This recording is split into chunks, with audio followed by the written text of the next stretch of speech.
साल दर साल जो पानी का जो संकट बढ़ रहा है, उसके पीछे वर्षा के बारे में भी अक्सर हम लोग चर्चा करते हैं कि भाई वर्षा कम हो रही है, इसलिए पानी जो है नीचे नहीं जा रहा है। वर्षा का दोष इतना ज़्यादा नहीं है। आप आंकड़े देखिए पिछले 4 दशक के, तो 4 दशक पहले लगभग 1000 मिलीमीटर पानी की बरसात हुआ करती थी, 1000 मिलीमीटर, जो आज घट कर के 715 मिलीमीटर है। ज़्यादा अंतर नहीं है, लेकिन हाँ थोड़ा सा अंतर है। और चेरापूंजी में जो पानी गिरता है वो सेंटीमीटर के हिसाब से है, वो 1100 सेंटीमीटर, यानी उसका 10 गुना कर लीजिए, इतना ज़्यादा पानी पड़ता है। जबकि जैसलमेर एक ऐसा शहर है हमारे देश का जहाँ सबसे कम यानी 20 सेंटीमीटर पानी पड़ता है। तो मैं 715 मिलीमीटर बरसात जो एवरेज हो रही है उस पर मैं चर्चा करूं तो बादलों का दोष नहीं है। दरअसल ये जो अरब की खाड़ी से या हिंद महासागर से जो बादल उठते हैं वो अपने समय पर पानी लेकर के आते हैं, लेकिन आपने देखा होगा कि बहुत जल्दी यानी 5 मिनट या 10 मिनट के अंदर वर्षा करके वो बादल गुम हो जाते हैं। उसकी वजह क्या है? उसकी मेन वजह ये है कि हमारे जो भूमंडल में हमारे जो ऊपर गैस इतनी ज़्यादा तैर रही हैं, वो गैस जो है बादल को टिकने नहीं देती हैं। 40 साल पहले यानी लगभग एक मोटे तौर पे अगर हम चर्चा करें कि 30 या 40 साल पहले इतना बड़ा औद्योगिकीकरण नहीं हुआ था। उस समय बादल आया करते थे, 3-3 दिन तक वर्षा आया करते थे, और वर्षा जो होती थी वो रिमझिम रिमझिम होती थी। हमें मालूम है कि हम गांव में थे, छोटे थे, तो बहुत धीरे धीरे पानी पड़ता था, और वो पानी इतना एकत्रित हो जाता था नीचे कि हमारे कुएं वो ओवरफ्लो हो जाते थे, और पानी हर साल की तरह मुश्किल से मुश्किल 10 या 15 फुट नीचे पानी जो है निकल आता था, और कुआं में से हम लोग पानी खींचने लगते थे। अब स्थिति ऐसी नहीं है, जबकि वर्षा भी कम नहीं हो रही है। वर्षा होती है वो एकदम पानी पड़ता है, पानी खेत में पड़ता है, एकदम उसे खेत में से निकल करके नाली में आता है, नाली में से होते हुए नाले होकर के वो बड़ी नदियों में होते हुए समुद्र में बह जाता है। यही स्थिति शहरी इलाकों में है। हमारी छतों पर पानी गिरता है, उसे हम संकलित नहीं करते, पानी नाली और नालों के जरिए से यमुना, गंगा और बड़ी नदियों में बह करके वो समुद्र में पहुंच जाता है। ये सब पानी बेकार हो रहा है, और इसलिए ये पानी का जो संकट है वो साल दर साल इसलिए बढ़ रहा है। एक तो कहने का मेरा आशय है उसका उपयोग ज़्यादा हो गया, पॉपुलेशन बढ़ गई। तीसरी जो वर्षा का है वो पैटर्न बिगड़ गया। जो धीरे धीरे वर्षा होनी चाहिए जिससे कि जो भूजल है वो अप हो, वो अप नहीं हो रहा है। बादल बनते हैं, लेकिन ऐसा नहीं है कि इतनी कम वर्षा हो रही हो। एक जो एवरेज निकल करके यही आया है। हाँ, ये बात भी है कि वर्षा कम होने से जल स्रोत सूख रहे हैं। जो सतही पानी होता है उस पानी के जो स्रोत हैं वो भी सूख रहे हैं, झील सूख रही हैं, हमारी नहरें सूख रही हैं। मौसम का वैसे जो आंकड़ा है वो थोड़ा सा परिवर्तन हुआ है, जैसा कि मैंने पहले बोला। सन 91 से लेकर के 80 तक पहले औसतन 44 दिन वर्षा हुआ करती थी 365 दिन में, अब जो है 40 दिन होती है। अंतर तो बड़ा है, लेकिन इतना बड़ा अंतर नहीं है कि हम लोग जो पानी का जो संकट है उसके लिए ज़्यादा उसको मौसम को दोष ठहराएं। अब रही बात कि पानी जो नीचे से हम लोग खींचते हैं वो किस तरीके से खींचता है। सबसे ज़्यादा हमारे यहाँ नलकूप पानी खींचते हैं किसानों के। नलकूप जो पानी खींचते हैं उससे वो फसल उगाने के लिए खींचा जाता है। सबसे ज़्यादा दोहन पानी का पंजाब करता है। पंजाब में सबसे ज़्यादा धान होता है और गेहूँ होती है। आप जानते हैं धान के लिए हर समय पानी की ज़रूरत पड़ती है। धान की फसल हर समय पानी में डूबी रहती है। वहाँ से जो पानी आता है जो ज़मीन में से निकल करके, उससे 135 लीटर पानी में 1 किलो चावल तैयार होता है। कई बार गवर्नमेंट ने धान के किसानों को हतोत्साहित करने का प्रयास किया, और लोगों ने भी इसके लिए कहा कि भाई भूगर्भ जल पंजाब में नीचे ज़्यादा जा रहा है, आप लोग धान की फसल मत करिए, आप दूसरी फसल उगाइए। लेकिन वहाँ के किसानों ने आंदोलन किया, विरोध किया, सरकार ने भी उनका साथ दिया। उन्होंने कहा कि साहब हम इसका निर्यात करते हैं, भारत के लिए बहुत बड़ी पूंजी आती है, बहुत बड़ी इनकम होती है। मेरा कहना दूसरा है, अगर हम 3500 लीटर पानी खर्च करके 1 किलो चावल तैयार कर रहे हैं तो ऐसा निर्यात करना बेकार है। हम दूसरी फसलों पर ध्यान दे सकते हैं। आप ये मान के एक मोटे तौर पर चलिए कि हम बहुत बड़ी मात्रा में पानी का एक्सपोर्ट कर रहे हैं, इसका आशय यही निकलता है। दूसरा स्टेट है महाराष्ट्र। महाराष्ट्र में गन्ना होता है, उसके लिए भी बहुत बड़ी पानी की ज़रूरत पड़ती है। वहाँ भी पानी का दोहन बहुत ज़्यादा हो रहा है। तीसरे नंबर पर राजस्थान है, चौथे नंबर पर उत्तर प्रदेश है। हम लोग पश्चिमी उत्तर प्रदेश में रहते हैं, वहाँ आलू होता है। आलू के लिए भी बहुत बड़ी मात्रा में पानी की ज़रूरत पड़ती है। 4 या 5 बार पानी लगा करके आलू बनता है।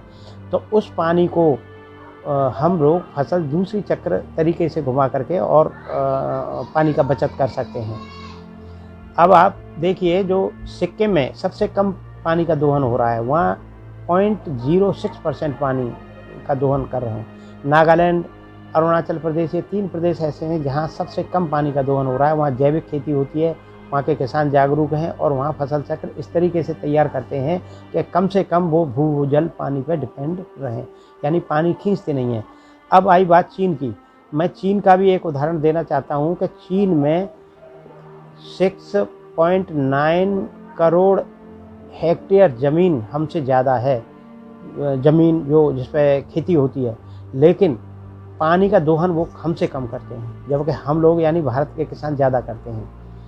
अब बात आती ये है कि जो पानी का जो दोहन है वो 75% जो खेती में जो हो रहा है उसको कैसे रोका जाए। उसके लिए मैं बाद में बताऊंगा कि फसल चक्र किस तरीके से तैयार हो।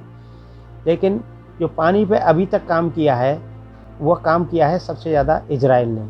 जो इजराइल है, जैसे आता है बात विचार में, कई बार आप लोगों के विचार भी आते होंगे कि भाई अगर पानी नीचे नहीं रहा तो चलो वैज्ञानिक हैं, समुद्र के पानी को मीठा कर लेंगे और हमारी प्यास बुझती रहेगी, हम तो खैर चलो पानी पी करके चले जाएंगे, लेकिन आने वाली पीढ़ी के लिए पानी तैयार हो जाएगा। ये बात बिल्कुल गलत है। ये वैज्ञानिकों ने भी सिद्ध किया है और विशेषज्ञों ने भी ये पाया है कि जो पानी है समुद्र का, उसको मीठा तो किया जा सकता है, लेकिन पीना उतना ही हानिकारक है जितना कि हम लोग खारे पानी को पीते हैं। क्योंकि उसमें जिस तरीके से तैयार पानी जहाँ जहाँ हो रहा है उसको लगातार आप नहीं पी सकते हैं। उसके विकल्प के तौर पे तो आप चलो एक दिन पी सकते हैं, लेकिन रोज़ाना नहीं पी सकते हैं। मैं आपको अपना ही एक व्यक्तिगत उदाहरण बताऊं। 7 जुलाई 18 को मैं सियोल गया, एक डेलीगेशन में गया था इंडस्ट्रीज़ के लिए। मैं कुछ लोगों के साथ, मेरे साथ हरियाणा के हरियाणा स्तर GM थे इंडस्ट्रीज़ के। तो हम जिस होटल में रुके तो उसमें सबसे पहले घुसते ही मैंने वॉश बेसिन पे हाथ साफ किया तो वो पूरा का पूरा लाल हो गया। अब लाल जो हुआ तो मैं बड़ा परेशान कि ये खून आखिर कहाँ से निकला। बाद में मैंने देखा वो तौलिया कुछ हाथ पहुँचा तो वो भी लाल हो गई। तो बाद में पता चला कि वो पानी से हुआ है और वो हमारा जो हाथ में जो धागा बंधा हुआ था लाल, उससे वो एकदम पानी लाल हो गया। जबकि इंडिया में हम लोग हाथ धोते हैं हम अपने, तो वहाँ धागे में कोई असर नहीं पड़ता है। बाद में जब मैंने पूछा, क्योंकि मुझे मालूम नहीं था कि यहाँ के क्या सिस्टम है सियोल में, तो साउथ कोरिया के लोगों ने उन्होंने बताया कि यहाँ समुद्र का पानी साफ़ करते हैं और उससे होटल में नहाने धोने के लिए पानी आता है, कपड़े धोने के लिए घरों में पानी सप्लाई हो रहा है। जो पानी पीने का है उसकी अलग लाइन है, वो पानी ज़मीन के नीचे से निकाला जाता है। तो मेरा ये उदाहरण साउथ कोरिया का देने का आशय केवल यही है कि देखिए वो लोग कितने तरक्की कर चुके हैं कि वहाँ पीने के पानी की व्यवस्था, जल का पानी जो नीचे है उससे लेते हैं और यूज़ करने वाला पानी अलग होता है। हमारे देश में क्या है, जो भूजल है उसी से तो हम फसल पकाएंगे, उसी से हम इंडस्ट्री चलाएंगे और उसी पानी से हम लोग घर पे अपना काम करेंगे, उसी से कपड़े धोएंगे, उसी से बर्तन धोएंगे, उसी से खाना बनाएंगे और उसकी रिसाइकलिंग भी नहीं है। इजराइल ने सबसे ज़्यादा जो काम किया, मैंने जैसा आपको बताया कि पानी पे सबसे ज़्यादा काम किया है। उन्होंने पानी को मीठा भी किया है। पिछली बार मोदी जी इजराइल गए तो उनके 2 ही उद्देश्य थे। एक तो वहाँ के हथियारों के बारे में जानकारी लेना, जैसा कि वहाँ उन्नत हथियार बनते हैं, और दूसरा पानी के लिए वहाँ के जो राष्ट्रपति थे तेन्यू, वो उनको समुद्र में ले गए। तो एक जीप नुमा एक उपकरण था, उसमें ले गए और वो पानी पे तैरी और तैरते तैरते उसने पानी को साफ़ कर दिया।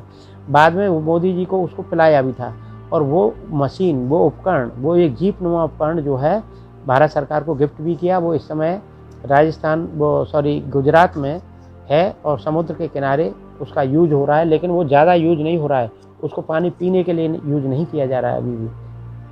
अब मैं इजराइल के बारे में ही बताऊंगा कि वहाँ जो पानी है वो वैसे छोटा सा देश है, 0.63% भारत का एरिया है उसका, यानी भारत के एरिया के 0.63%, 1% से भी कम एरिया का छोटा सा देश है इजराइल, और उसके 2% ज़मीन में पानी निकलता है, बाकी पानी सूखी है। और उस पानी के अलावा 500 मिलीमीटर पानी वर्षा वहाँ औसतन होता है हर वर्ष। उस 500 मिलीमीटर वर्षा में से जिस पानी का वो यूज़ करते हैं उसका 75% पुनः उपयोग में लाते हैं। उदाहरण के तौर पर वहाँ एक टब होते हैं हर घर में, और वहाँ बच्चे बड़े सभी लोग जो नहाते हैं उस टब में नहाते हैं और बगैर साबुन के नहाते हैं, और वो उसमें कपड़े भी रखे होते हैं। वो कपड़े गीले हो जाते हैं, फिर उनको निचोड़ते हैं उस पानी में, और वो पानी जब बचता है तो उसका तीसरा उपयोग गमले में पानी लगाते हैं, अपने पार्क में पानी देते हैं। हमारे यहाँ ऐसा सोच भी नहीं सकते हम लोग कि हम अपने बच्चे जो हमारे नहाते हैं 4 बाल्टी से, कि हम उस पानी को भी बचा करके उसको टब में छोटे बच्चों को भी हम लोग कर लें, ऐसा नहीं है।